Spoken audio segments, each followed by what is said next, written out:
Bismillahirrahmanirrahim. Assalamualaikum warahmatullahi wabarakatuh. Waalaikumsalam warahmatullahi wabarakatuh. Kaifa halukum ya ikhwan wal akhwat? Hal antum tayyibun? Ya khair, walhamdulillah. Kaifa halukum ya Ustaz? Alhamdulillah.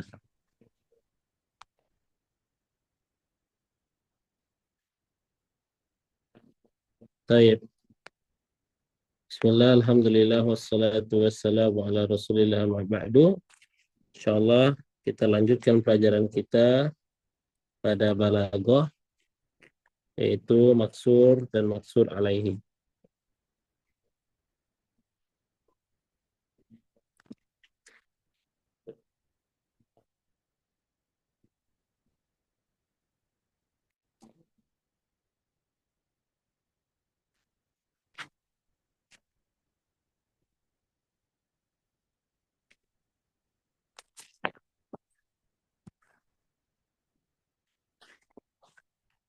Ma'akum kitab.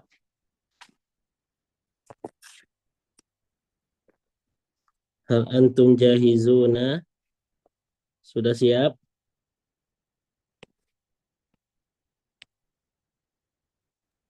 Tamam, Ustaz. Tayyib.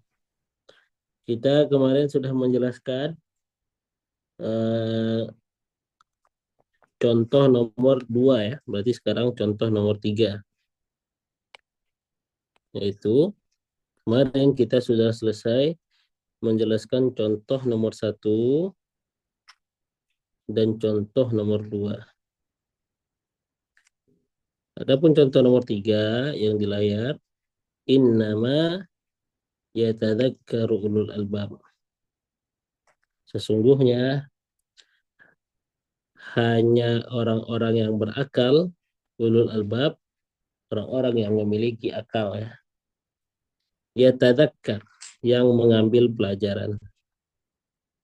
Yang mengambil pelajaran. Berarti kita membatasi mengambil pelajaran itu atas orang-orang yang berakal. Jadi hanya orang-orang yang berakal lah yang mengambil pelajaran. Di sini yatadzakkar itu at-tadzakur, mengambil pelajaran. Kita batasi yang melakukan perbuatan ini atau sifat ini hanyalah orang yang ashabul uqul, ya, ashab al-uqul, orang-orang yang memiliki akal. Nah, ini namanya qasar, membatasi ya, qasrut tadzakur ala ashabil uqul, membatasi berpikir itu hanya pada orang-orang yang memiliki akal. Berarti selain mereka tidak akan mengambil pelajaran. Nah, gitu ya. Selain mereka, maka dia tidak akan berpikir. Karena yang di kalimat ini, tadzakur itu dibatasi hanya untuk orang-orang yang berakal. Nah, ini namanya qasar. Lalu alat untuk mengqasar pada contoh seperti ini adalah innama. Berarti karena kita membatasi tadzakur kepada ashabul uqul yang memiliki akal, maka ulul albab dalam contoh ini itu sebagai maksur alaihi.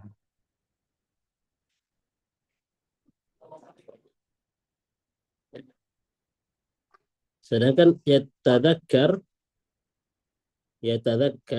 itu dia sebagai yang dibatasi. Dia yang dibatasi atau maksur ulul albab, kepada dia dibatasi. Berarti yatadzakkar tadi dibatasi kepada ulul albab. Nah, ulul albab itu dinamakan maksur alaihi.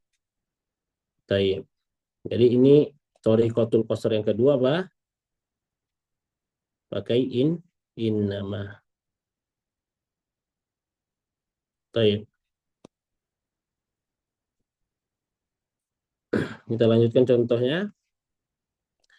Innamallahu ilahu wahid. Sesungguhnya Allah hanyalah Tuhan yang satu. Berarti kita di sini ada ilahun wahid, ada lafzul Allah. Nah, dalam contoh ini berarti kita sedang membatasi zatullah atau Allah itu sendiri pada ilahun uluhiyah ya, sesuatu yang disembah satu. Nah, Allah itu hanya satu. Zat Allah itu hanya satu yang disembah itu. Yang disembah Allah yang disembah itu hanyalah satu, bukan dua, bukan tiga. Nah, itu maksudnya. Berarti membatasi Allah lafzul jalalah pada uluhiyah ilahun yang mana sifatnya adalah wahidun satu. Tayyib. Berarti di sini pemahamannya adalah qasru Allah atau zatillah nanti ala pada uluhiyah ya, pada ketuhanan ya, atau sesembahan wahidah yang satu. Berarti dari contoh itu ilahun wahid adalah sebagai maksur alaihi yang mana lafaz Allah atau Allah itu zatullah, zat Allah dibatasi padanya. Nah, zatullah nanti atau Allah lafaz Allah dia kedudukannya sebagai maksur. Lalu apa yang memunculkan makna qasar di sini? Yang memunculkan adalah innama. Yang memunculkan qasar di sini adalah innama. Dan maksur alaihnya adalah ilahun wahid. Nah, sehingga bisa kita simpulkan dari dua contoh innama bahwasanya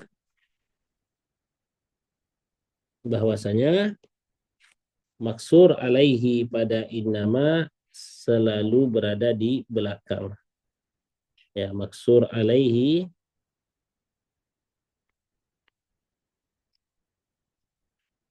fi tariqati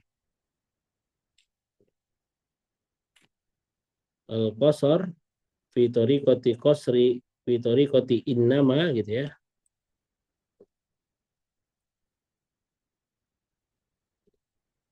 Huwa maksud alainya adalah al-muakhkhar yang berada di belakang. Baik. Kalau kemarin kita katakan an-nafyu wal istisna tariqatul qasarnya maka maksud alainya berada di setelah illa. Kalau innama maka maksud alainya berada di akhir selalu gitu ya. Selalu di akhir. Sehingga nanti kita memahaminya innamallahu ilahu wahid di situ berarti pembatasan zat Allah itu hanyalah yang disembah satu itu. Karena nanti pemahamannya kalau sebelumnya Allahu la ilaha illahu berarti itu pembatasan uluhiyah yaitu yang disembah hanyalah dia atau hanyalah Allah. Kalau yang innamallahu ilahu wahid berarti apa yang dikosor? Allahnya. Allah itu hanyalah sesembahan yang satu, bukan dua, bukan tiga, bukan Allah itu tak berbilang, hanya satu. Nah, kalau Allahu la ilaha illahu itu maknanya apa? Yang disembah itu hanyalah Allah semata, bukan yang lain. Ya. Bisa dipahami ya, insya Allah perbedaan kosornya di situ. Jadi kalau misalnya kita katakan di lafaz innama ilahun wahidun Allahu. Ya maknanya sama berarti yang di atas. Ya, ini tadi Anda menjelaskan jenis kosor ya. Nanti jenis kosor ada dua. Kalau sekarang kita belum sampai di sana, berarti fokus ke mengenal lafaz kosor atau kotul kosor dan maksur serta maksur alaihi. Kemudian contoh yang kelima, ada yang mau bertanya? Boleh. Wadih ya ikhwan wal akhwat.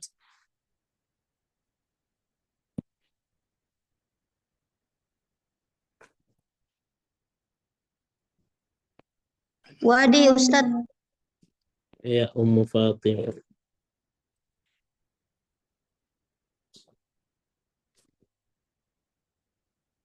Baik, kita lanjutkan. Iyyaka na'budu wa iyyaka nasta'in. Di sini iyyaka artinya hanya padamu. Ya, kalau diartikan kamu saja ya. Iyyaka itu artinya kamu, ya, engkau gitu ya. Na'budu ibadah, kami menyembah. Kamu kami menyembah. Kemudian nanti dipahami, gitu. Dipahami dari susunan ini, hanya padamu kami menyembah. Hanya kepadamu kami menyembah. Berarti contoh iyyaka na'budu itu ada makna qasar di dalamnya.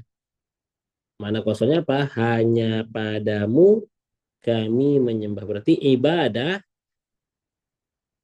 kita batasi hanya kepada iyyaka atau anta. Berarti kita hanya menyembah kamu. Nah, berarti kita membatasi ibadah itu kepada kamu.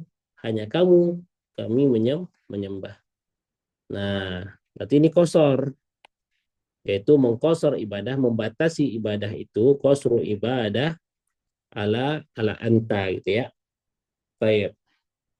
Lalu berarti dari pemahaman ini maksud alaihnya yang mana? Coba ada yang yang bisa jawab dari penjelasan ana, iya karena budu itu maksudnya apa? Hanya padamu kami menyembah. Berarti kita membatasi penyembahan hanya kepada kamu. Membatasi penyembahan hanya kepada kamu. Berarti mana maksud alaihinya?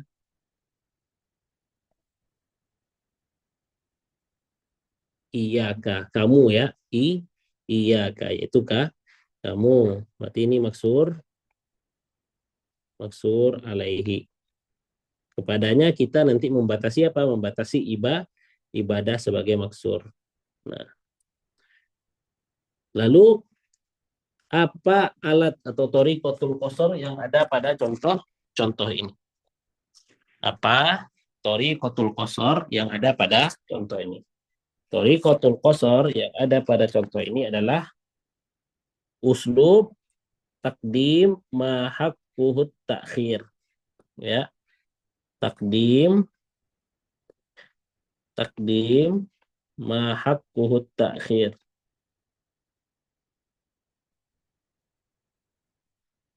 Mahakkuhut takhir. Memajukan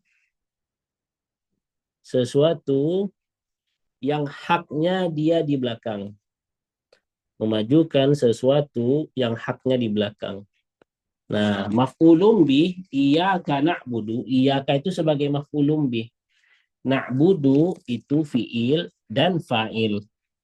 Nah, normalnya kan susunan kalimat bahasa Arab itu fi'il, fa'il, dan maf'ulun bih. Berarti maf'ulun bih itu harusnya atau normalnya di belakang. Nah, sekarang dia diletak di depan nih. Berarti itu kan memajukan sesuatu yang haknya di belakang. Ya. Nah, uslub menyusun kalimat dengan metode seperti itu, maka atau menyusun kalimat dengan metode seperti itu akan memunculkan makna qasar. Berarti takdim mahakkuhut takhir akan memunculkan makna qasar, gitu ya. Contohnya ini iyyaka na'budu, memajukan maf'ulun bih yang normalnya dia di belakang. Lalu maksur alaihnya, kaidahnya jika thoriqatul qasarnya adalah takdim mahakkuhut takhir, maka maksur alaihnya adalah al-muqaddam, yang dimajukan. Jadi kita ikuti aja kaidah ini, sehingga nanti ketika kita dengan thoriqatul qasar yang iyyaka na'budu atau takdim mahakkuhut takhir, maka kita bisa menentukan dengan mudah mana maksur alaihinya, yaitu dia yang muqaddam. Berarti kalau kita ambil contoh wa iyyaka nasta'in. Nah, ini juga hanya padamu kami minta tolong. Berarti kami membatasi meminta tolong hanya padamu, kan gitu. Nah, ini apa namanya? Takdim mahakkuhut takhir. Kalau ditanya iya nasta'in, mana maksur alaihnya?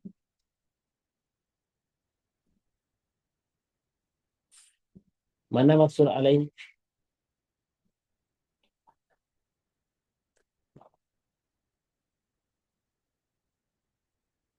Iya nasta'in. Maksur alaihnya adalah iyaka.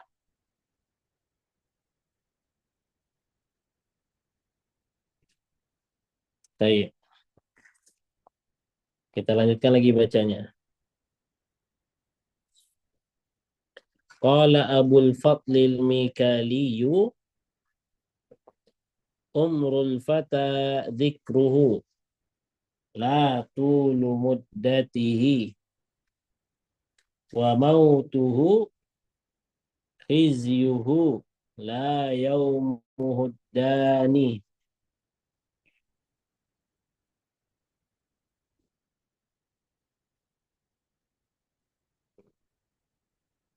Kita artikan, umur seorang pemuda, umur seseorang itu adalah dikenangnya ia, dia dikenang, disebut-sebut gitu ya, dia disebut-sebut. Si Fata tadi disebut-sebut, dikenang dia, itulah umur dia. Umur seseorang itu adalah dikenangnya ia, bukan panjangnya masa kehidupannya, bukan panjangnya masa kehidupannya. Berarti di sini ada makna pembatasan, yaitu apa? Umur itu hanyalah ketika dia dikenang, bukan yang lain.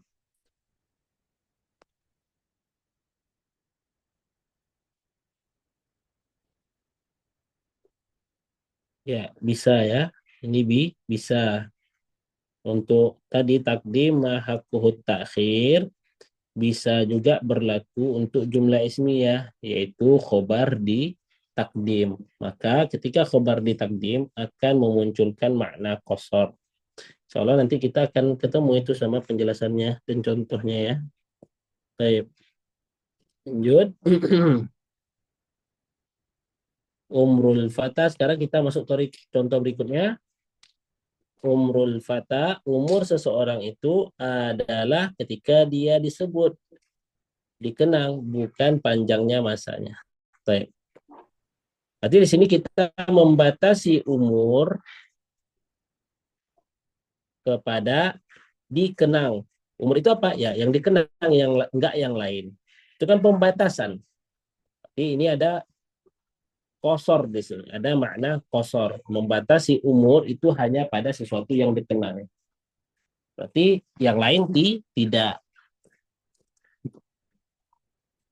Wa mautuhu, dan kematiannya, kematian seseorang itu apa? Adalah hizyuhu, kehinaan dia. Maksudnya apa?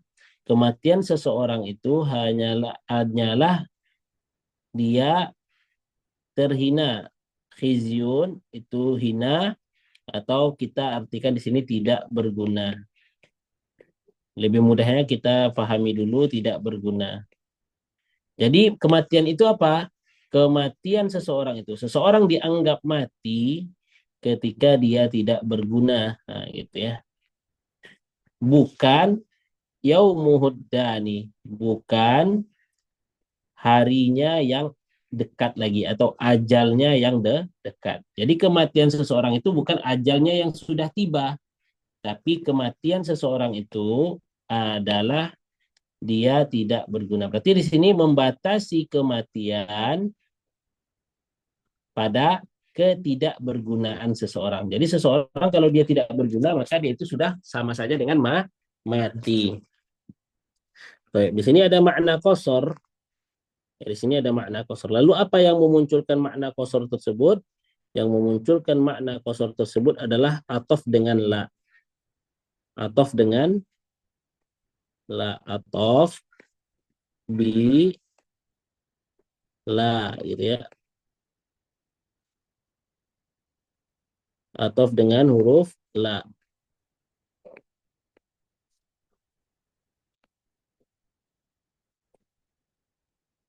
Taib. Dari sini kalau ditanya, tadi kan kita artikan umrul fata dzikruhu itu adalah umur seseorang itu adalah dikenangnya ia atau hanyalah dikenangnya ia,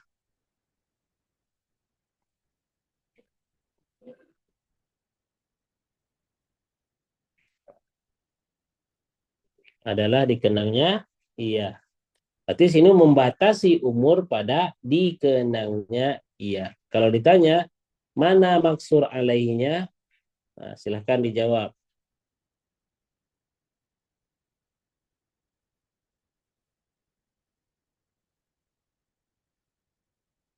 Ketika umrul fata dzikruhu la tulu muddatihi, itu artinya adalah umur seseorang itu hanyalah dikenangnya ia, bukan panjangnya masa kehidupannya. Tayyib. Di sini ada pembatasan umur pada zikruhu, pada dikenangnya ia. Nah, jika ditanya mana di situ yang maksur alaihnya, maka jawabannya adalah zikruhu. Ya, atau kalau di ajazul bait di bagian keduanya adalah khizyuhu. Nah, kalimat ini atau kemunculan qasar atau kemunculan makna qasar pada contoh yang nomor 6 ini itu dikarenakan pakai atof menggunakan huruf la.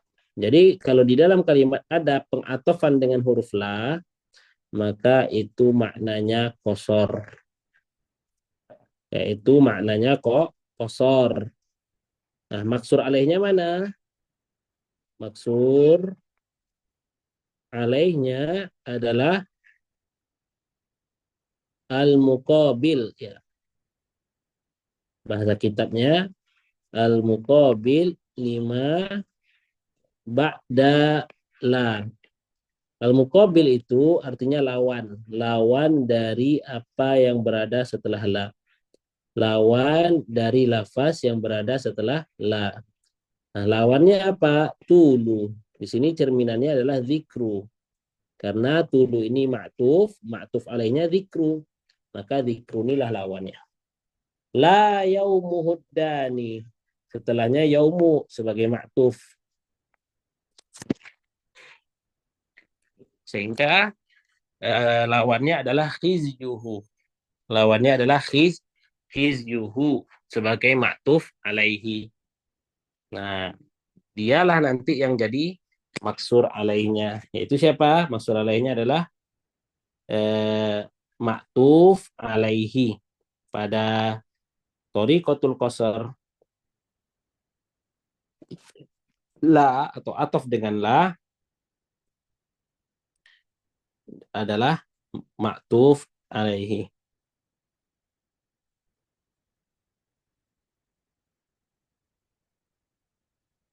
Tayyib. Kita lanjutkan. Boleh bertanya. Contoh nomor 7. Innal jadidaini, sesungguhnya dua hal yang baru.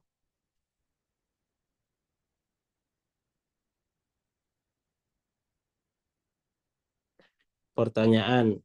Kalau maksur alaihi sebelum, apakah selalu sebelum la? Ya, betul. Maksur alaihi pada thoriqatul qasar atof dengan la selalu adalah lafaz yang berada setelah la. Karena la di sini sebagai huruf atof, maka kata yang setelahnya adalah ma'tuf. Nah, ma'tuf mengikuti ma'tuf alaihi. Ma'tuf alaihi itu berada sebelum la. Sehingga ma'tuf alaihi itulah yang nanti kita anggap sebagai maksur alaihi. Begitu ya, selalu begitu. Lanjut. Innal jadidaini fi tul ikhtilafihima. Sesungguhnya dua yang baru fi tul ikhtilafihima. Ya. Dalam panjangnya silih bergantinya mereka berdua, la yafsudani, tidak merusak. Ya. Innal jadidaini, sungguhnya dua yang baru, yaitu siang dan malam, atau malam dan siang, fitu likhtilafihima, dalam silih bergantinya mereka berdua, la yafsudani, tidak merusak. Jadi siang atau waktu atau zaman yang panjang itu tidak merusak, walakin yafsudun nasu, akan tetapi hanya manusialah yang merusak. Nah, di sini nanti pemahamannya, siang dan malam itu tidak merusak, akan tetapi hanya manusialah. Berarti seakan-akan yafsuduni hanya pengulangan ya. Nah, akan tetapi ini atof ini akan tetapi tadi dikatakan siang dan malam tidak merusak, akan tetapi hanya manusialah. Maksudnya hanya manusialah yang merusak. Tayyib. Berarti di sini ada pembatasan fasad, merusak, membatasi merusak atau merusak, itu dinamakan maksur. Kepada apa dibatasi? Kepada manusia. Hanya atau kerusakan itu hanya ada pada manusia. Kerusakan itu hanya pada manusia. Berarti fasad itu dibatasi kepada siapa? Kepada manusia. Sehingga manusia itu disebut sebagai maksur alaihi. Nah, lalu dari mana muncul makna qasar itu? Muncul makna qasar itu dari atof dengan lakin. Atof dengan lakin ini memunculkan makna qasar. Atof dengan lakin memunculkan makna qasar. Lalu mana maksur alaihnya jika thariqatul qasarnya adalah atof dengan lakin? Nah, maksur alaihnya adalah La yufsidu. La yufsidan. enggak, itu maksur. Maksur alaihnya adalah manusia di sini. Nah, jadi thariqatul qasar dengan lakin itu maksur alaihnya adalah yang berada setelah Lakin. huruf lakin. Nah, yafsudun nas di sini yang lagi dibicarain apa? Yafsudunya atau annasnya? Kalau dalam jumlah yafsudun nas yang lagi dibicarain apa? Yafsudunya atau annasnya? Annas. Yafsudu. Annasnya. Kenapa bukan yafsudunya ya Ustaz ya?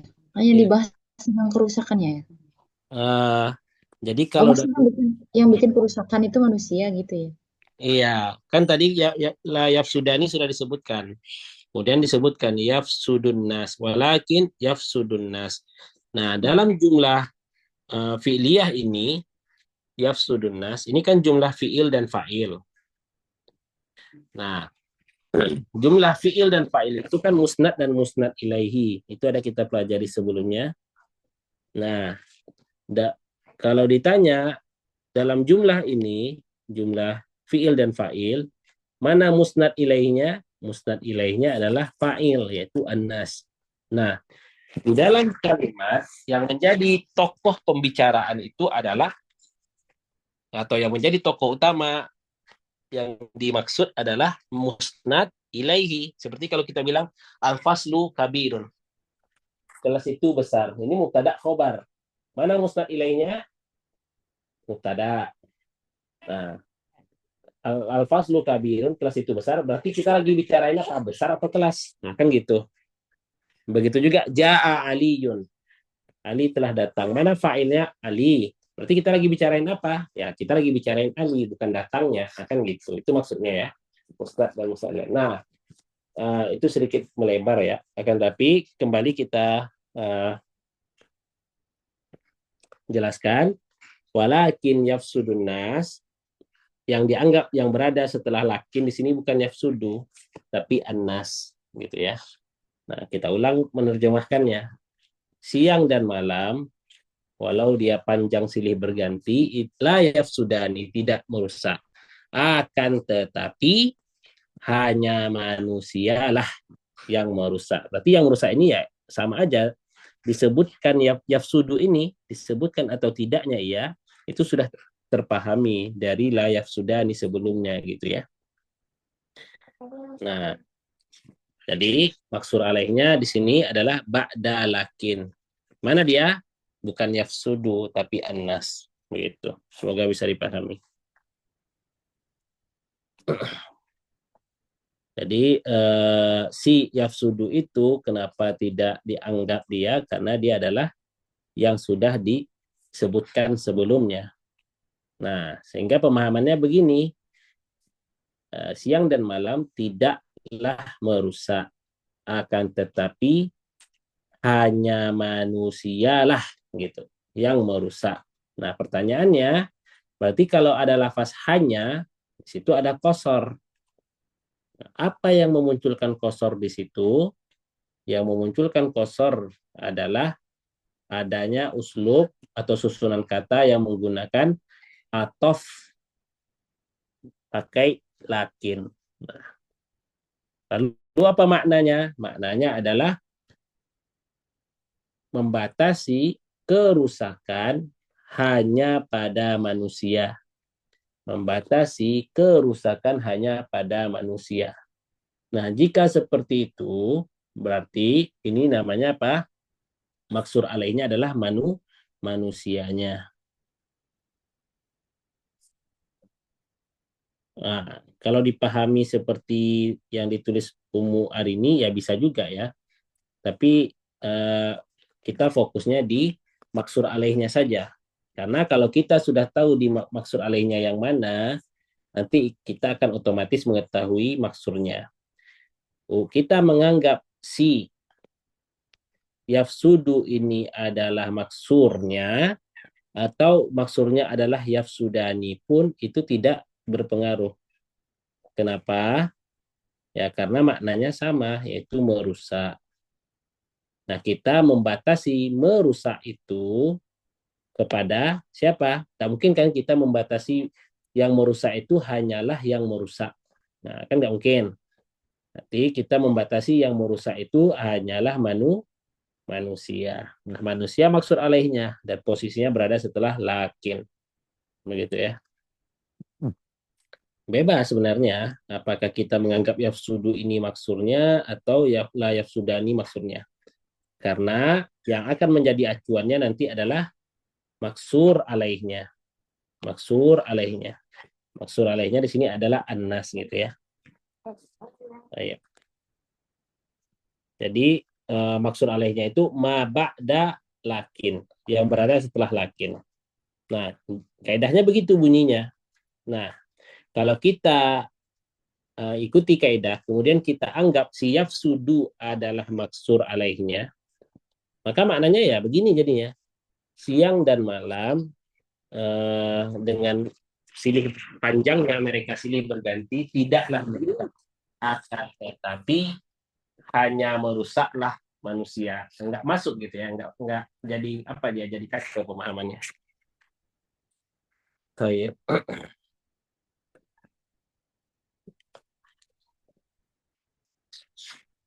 Jadi di sini adalah qasrul fasad, membatasi kerusakan alan nasi. Qasrul fasad 'alan nasi. Baik. Kita ambil contoh terakhir. Baik. Yaitu laisal yatimu alladzi qad mata waliduhu.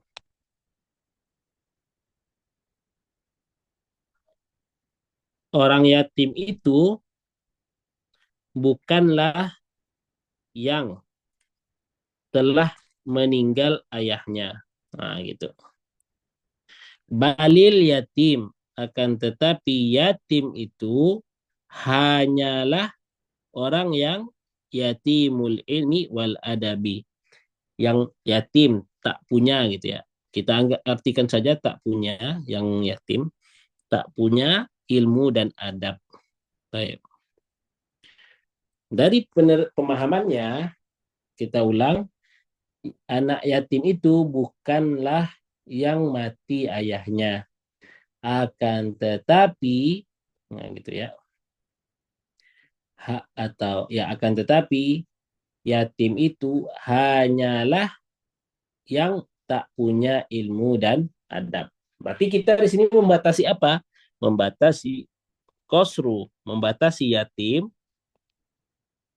ya, membatasi orang yatim itu adalah orang yang membatasi yatim kepada apa? Kepada yatim al-ilmi wal adab. Ya. Yatim ilmi dan adab ini maksudnya apa? Yang tak punya ya, adamul ilmi wal adab. Yang tak punya ilmu dan tak punya adab. Nah, jadi kita ulang terjemahannya.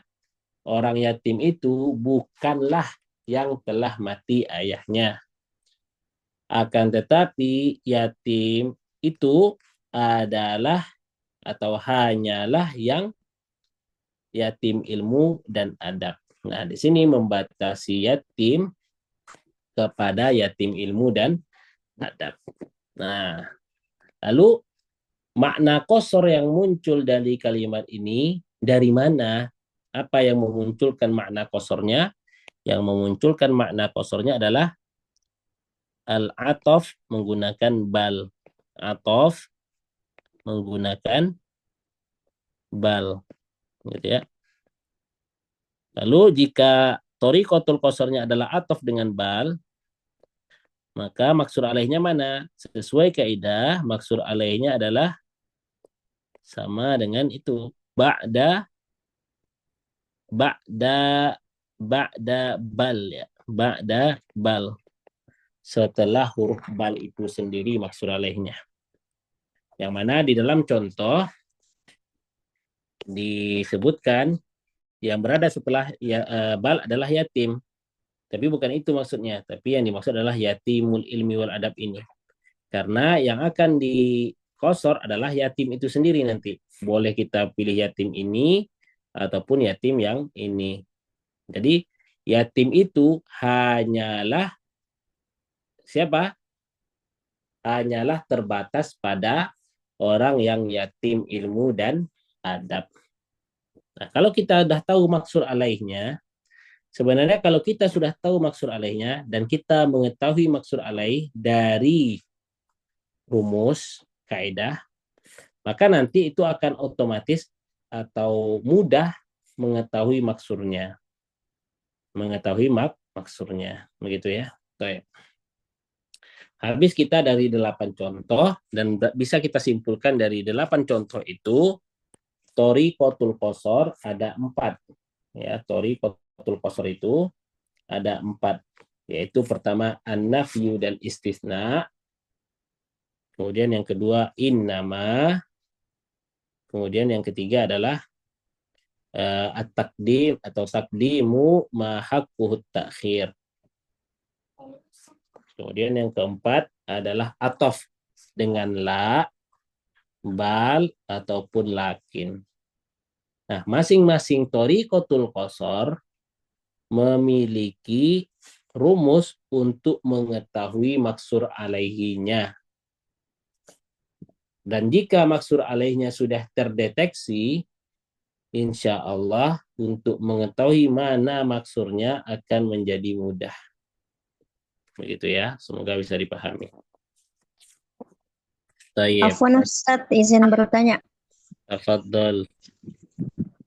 Apa bedanya maksur alaihi sama musnad alaihi Ustadz? Kalau maksur alaihi itu adalah suatu hal hanya dikhususkan untuk dia. Misalnya kita contohkan tadi yang paling mudah itu contohnya adalah iya karena budu.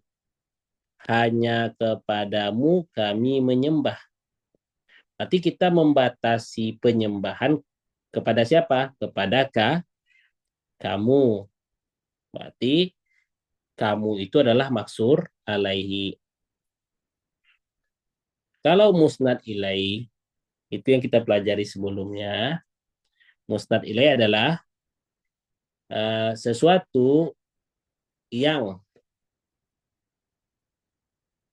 hal lain dihukumi atas dia.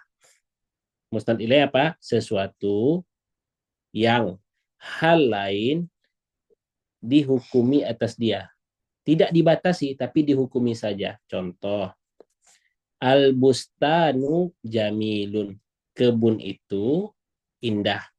Berarti mana, pertanyaan Ana, al-bustanu jamilun. Kebun itu indah. Pertanyaan Ana, mana sesuatu yang hal lain dihukumi pada dia? Dalam kalimat tadi, mana sesuatu yang hal lain dihukumi pada dia? Mana? Al-Bustan. Sailah tadi, Fatimah. Paham pertanyaan Anda? Al-Bustanu Ustadz? Bustanu kan dia dihukumi itu kan dengan jamil. Berarti itu namanya musnad ilaihi. Nah, kalau dalam musnad ilaihi hanya sekedar penghukuman saja, pemberian nilai gitu ya, pemberian hukum gitu. Tidak ada pembatasan. Tidak ada pembatasan. Tidak ada pembatasan. Jadi al-bustan jamil. Bustan adalah musnad ilaih dan dia indah. Nah, bisa jadi atau masjid juga indah. Nah, dari kalimat itu tidak ada pemahaman bahwasanya yang indah itu hanya bustan. Nah, tidak ada muncul pemahaman pembatasan indah pada bustan saja. Jadi namanya aja mirip ya, ada ilaihi atau alaihi ya. Tapi sebenarnya sejak basisnya saja itu sudah beda. Satu babnya musnad dan musnad ilaihi, satu babnya bab qasar. Sedari awal memang mereka itu tidak ada persamaan gitu. Jadi sedari awal memang beda. Kalau maksud alaihi adalah hal lain dibatasi atau dikhususkan untuk dia. Maka namanya maksud alaihi. Kalau musnad ilaih, hal lain dihukumi padanya. Kalau Anda bilang begini, Ja'a Aliyun. Ali telah datang. Berarti mana musnad ilaihnya?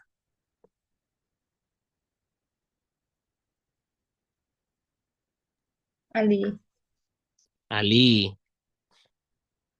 Kalau Anda sebut begini, Ma ja'a illa Ali. Tidak ada yang datang kecuali Ali. Nah, di sini ada uslubul qasar, ada metode qasar. Ada pembatasan di sini. Maknanya di sini adalah yang tidak ada yang datang kecuali Ali. Berarti kita membatasi yang datang itu hanya pada Ali. Nah, beda kan? Walaupun di dua kalimat ini nanti si Ali di kalimat kedua, di kalimat qasar juga bisa dikatakan sebagai musnad ilaihi. Ala kulli hal. Pembahasan musnad dan musnad ilaihi itu adalah pembahasan untuk mengenali inti kalimat. Yang mana tidak mungkin ada kalimat dalam bahasa Arab yang lepas dari musnad dan musnad ilaihi. Adapun qasar, maksur dan maksur alaihi, itu pembahasannya adalah tentang pembatasan suatu hal atau pengkhususan suatu hal pada yang lain.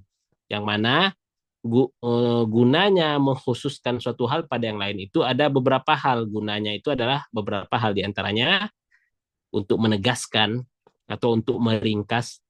Kalau anak bilang begini, al-bustanu jamilun, yang kebun itu bagus, ya kan? Itu tidak ada pembatasan. Tapi kalau anak ingin bilang, anak ingin bilang dalam sudut pandang anak, yang bagus itu cuman kebun, kelas, kemudian pasar, kemudian lautan, pantai, nggak bagus. Misalnya begitu ya, misalnya begitu. Maka anak akan bilang begini, al-bustanu jamilun wa ghairul bustani,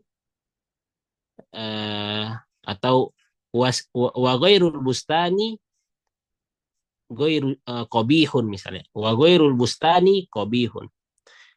Kebun itu indah dan selain kebun itu jelek. Nah, ini kan panjang nih. Ana kosor, ana ringkas dengan kalimat innamal bustanu jamilun. Sesungguhnya hanya kebun itu yang indah. Nah, begitu. Sesungguhnya hanya kebun itu yang indah. Jadi kosor itu apa gunanya? Ya, kosor itu pembahasannya adalah satu tingkatan di atas musnad. Kalau musnad itu adalah kita mengetahui inti dari kalimat, mana rukun-rukun dari kalimat. Kalau kosor itu kita mengetahui pengkhususan, pembatasan, penegasan, serta peringkasan dalam menyampaikan suatu kalimat. Berarti pembahasan kosor itu di atas musnad ilaih. Stepnya itu setelah mengenal musnad ilaih. Baik, semoga bisa dipahami ya penjelasan Ana dari pertanyaan apa bedanya maksur alaih dan musnad ilaihi, yang intinya adalah sedari awal mereka memang tidak sama itu. Jadi mereka tidak ada bedanya karena memang tidak ada samanya ya. Baik. Ada lagi? Ustaz izin bertanya. Tafadholi. Untuk yang musnad itu kan kalau di Nahwu kita pakainya mubtada khobar. Kalau di sini kan musnad ilaih. Nah, Ya. untuk istilah qausar yang pakai la, apakah memang itu kalau di Nahwu itu kita mustasna itu gitu? Itu hal Iya, yang sama atau beda? kalau di kosor ini kan ada an-nafyu dan istisna illa gitu. Oh, nah.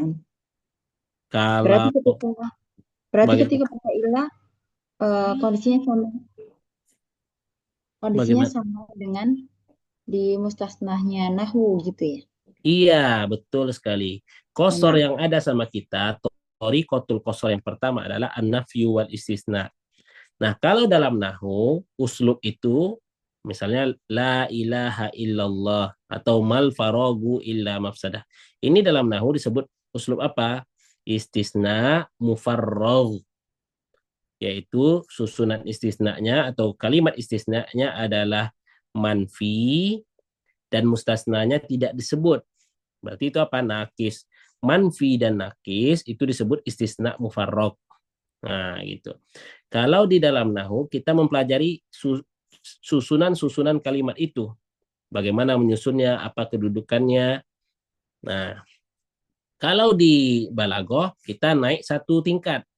Kita mempelajari apa makna yang terkandung dari susunan istisna mufarragh. Nah, gitu ya.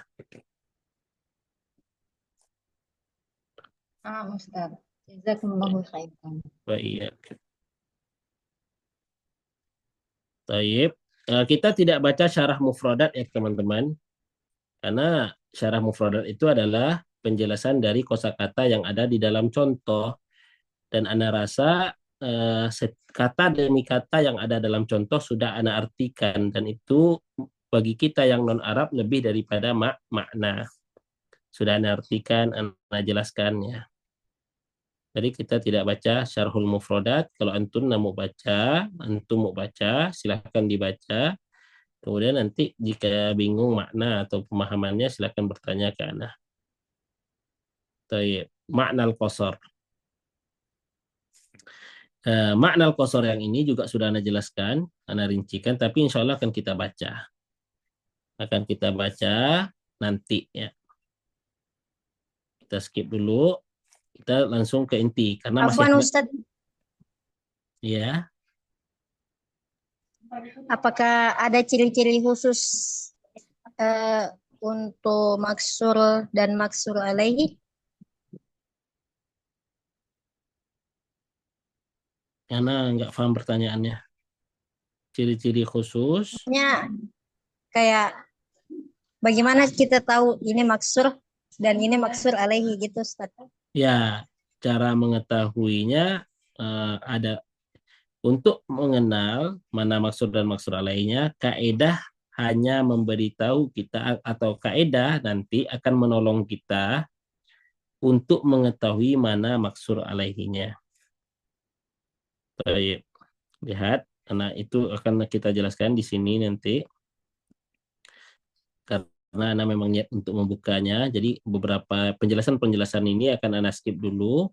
Karena itu sudah Ana jelaskan tadi ketika baca contoh, dan insya Allah itu masih hangat ya di memori kita semua. Coba kita baca Al-Khulasah. Jadi qasar itu adalah takhsisu, mengkhususkan suatu hal kepada hal yang lain menggunakan salah satu metode qasar. Metode qasar ada 4. Satu, an-nafyu dan istisna. An-nafyu dan istisna nanti maksud alaihnya adalah yang berada setelah istisna. Nah, ini pertanyaan umum barusan kan? Apakah ada ciri-cirinya? Nggak ada ciri-cirinya. Yang ada adalah nanti rumusnya bagaimana mendeteksi mana yang maksud alaihnya. Nah, nanti kalau kita sudah mengetahui mana maksud alaihnya, maka untuk mengenal maksud akan mudah. Gitu ya. Taib.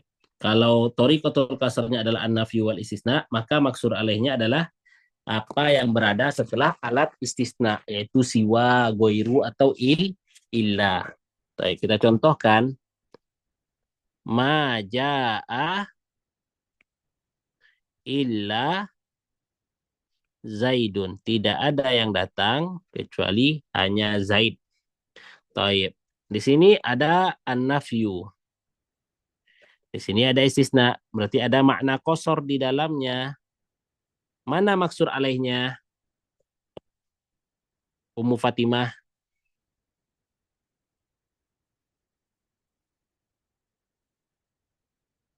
Mana maksud alaihnya?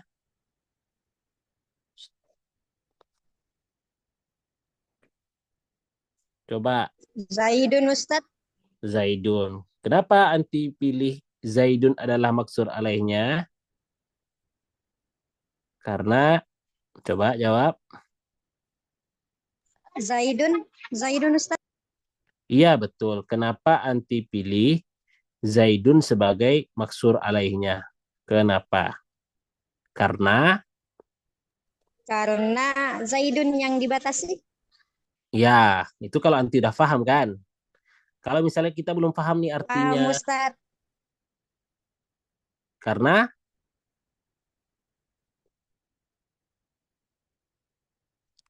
apa Karena dia berada setelah, Illa. Ila. ya gitu aja mudah.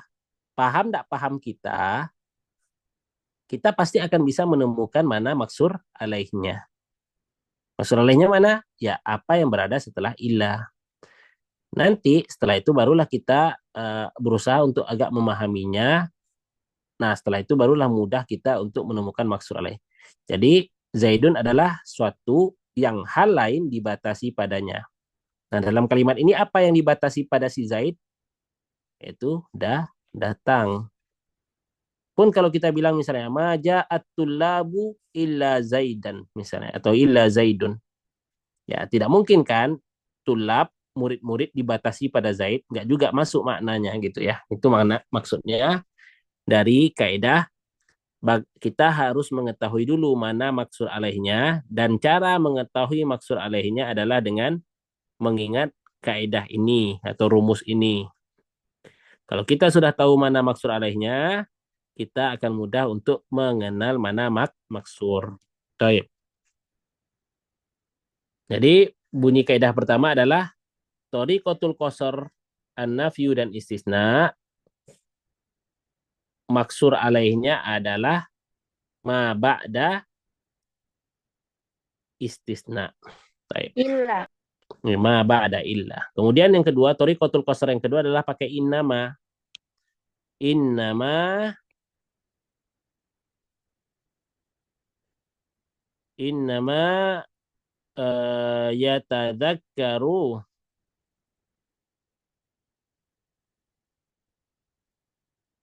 yatadzakkaru ulul albab. Di sini ada innama. Berarti ini adalah uslubul qasar.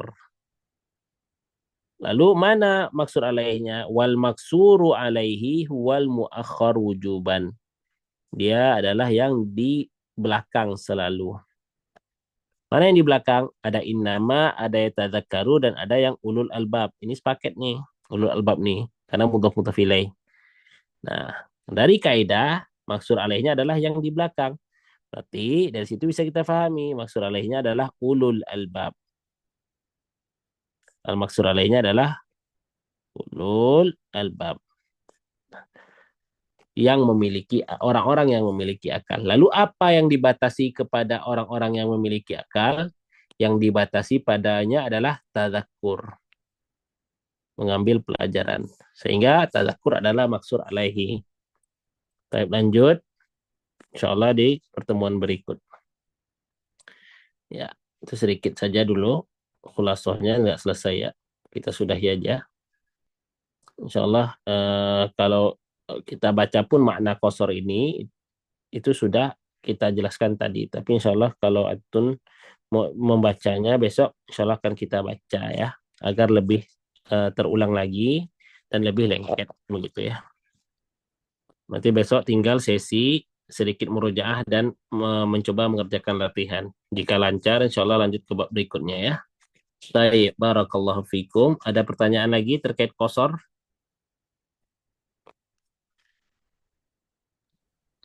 Tidak ada Ustadz, Ustadz. Ana ingin bertanya Ustadz. Tafadhol Ustadz Arianto.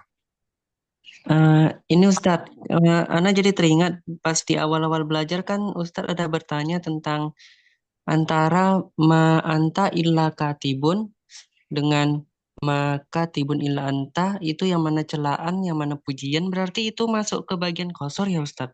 Iya, sahih sekali. Coba kita tulis. Ma anta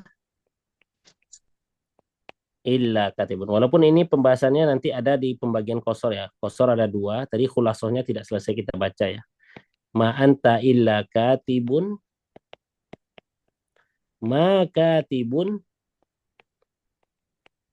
illa anta. Coba kalau kita artikan katibun itu penulis ya. Penulis itu kan novelis lah misalnya atau apa gitu ya. Kalau kita artikan yang pertama apa artinya? Tidaklah engkau melainkan hanya seorang penulis. Tidaklah engkau melainkan hanya seorang penulis. Katibun ini sifat berarti ya. Anta itu mausuf yang disifati. Tidaklah engkau melainkan hanya seorang penulis. Berarti engkau bukan yang lain, engkau hanya seorang penulis. Yang kedua, tidaklah seorang penulis itu kecuali atau tidaklah ada penulis itu ya penulis ya. Tidaklah ada penulis kecuali hanya engkau. Gitu ya. Tidaklah ada penulis. Jadi banyak karya di dunia ini. Nah, gitu ya. Banyak hasil tulisan, tapi yang penulis sejati hanyalah engkau. Kan gitu. Itu maknanya. Berarti yang mana celaan, yang mana pujian?